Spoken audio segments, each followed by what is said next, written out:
Hi.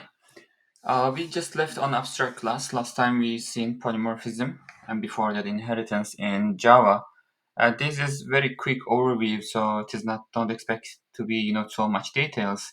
So let's see where are we now. So what is I will show you our code. Currently we have employee class.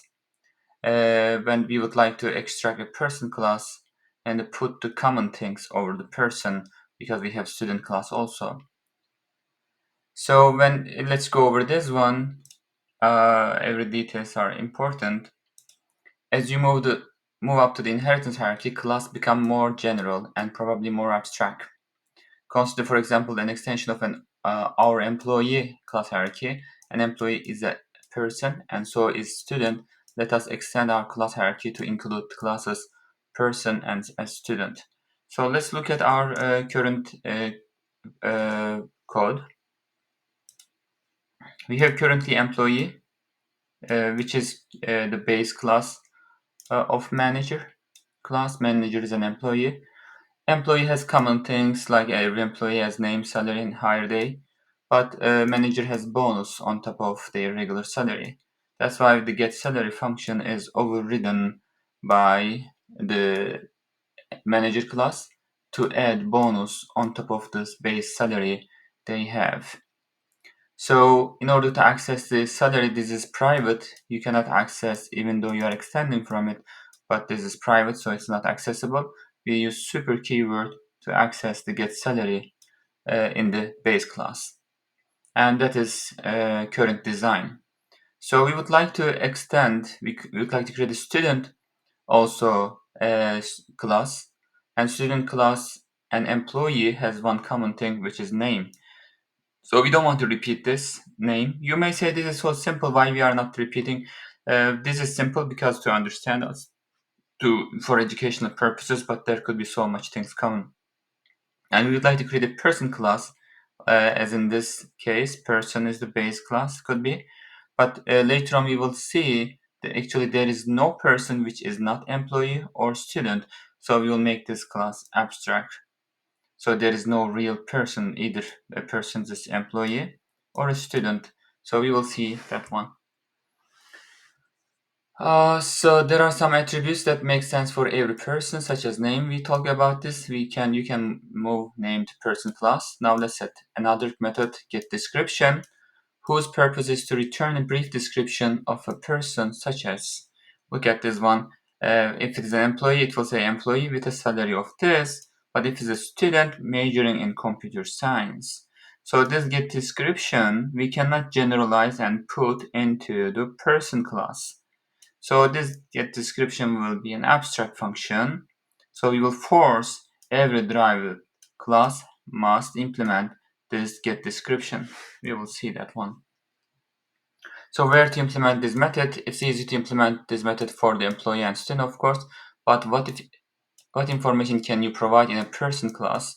The person class knows nothing about the person except the name, right? It doesn't know about what's the major of the student or the salary of an employee. So we are going to have this function get description, and which is an abstract function. This means it doesn't have implementation. This means it doesn't have curly brackets. So we will force this function to be implemented by its derived classes. So when you make a function abstract, class has to be an abstract class too.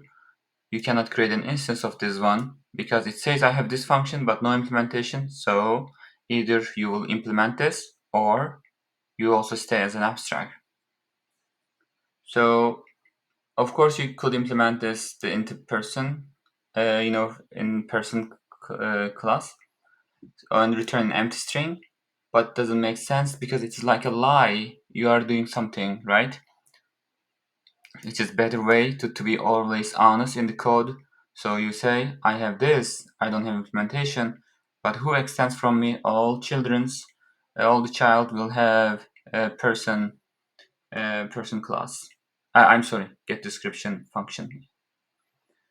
In C++, how we are doing this? We are creating a virtual. This is called pure virtual. Why? Because we have this equal to 0. This means I am not providing any implementation for this. This is the way of C++ language expression to virtual function.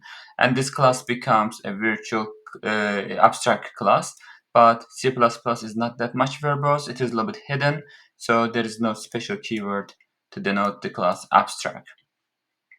So abstract method is called pure virtual function in C++ world. In Java world, we call this an abstract method. Okay, in C++ world, we just call function. So let's try to implement that one quickly. Actually, this is just an overview, but I'm going to show you the code because I have the code ready. So let's create an person. So this is our person abstract class, and which has only name. This should be top because we generally put the variables at the top. So we have some couple of getters and setters. If you look at here, we have just get name. Actually, we don't need setters because we are setting the name in the constructor. And get description is abstract. This shouldn't be here. Also, this should be somewhere here to better organization. So that's good. Get description, which is abstract. So every, for example, if I make this employee, let me move the person to the right. Let's close the manager. Person is here. So if I say this extends, okay, person. So when I hit save, we will have an issue, several issues. One, and add unimplemented methods. Double click. You will see here get description, and we need to fill that up. Control A, selecting all, Control Shift F, formatting them. So get description is nicely put over here, and we need to add stuff over here. Another thing is we have to pass this name information to this one. Now we have both names over here, right? So we don't need that one. So what's the plan is to get rid of this one, this name. This is gone. But I cannot access this one. Either I need to make this abstract or call with a setter or call this constructor, right? So in order to do this, call this constructor, I will be doing what we just learned, right? Super, and pass the name that we get from here. So this is cool, but if you look at this, this cannot access, and we can move this up, this get name to here, because actually we have already, so we don't need to use this one, right? So get rid of this one. Looks like all is fine for now, but we didn't implement it. So this refactoring, this is not my intention at this moment. This is teaching purposes we are trying to do. So we have this get description we have to implement because it's abstract. So if I want to add student class over here, which is let me add this one. Let's save everything. This is gone. So paste student. If you look at student is extending from person, and name it will get the major it will set, and the super we call the base class to set the let's move this guy over here so we can see all of them. Here's the student, here's the person. So we set the name and set the major. So we can say a student majoring in whatever the major we put, and we can say also the name of the student over here. But for now, that's for simplicity. So this is called an abstract class, and we can extend from it. We will learn interface. We will use different keywords than implements.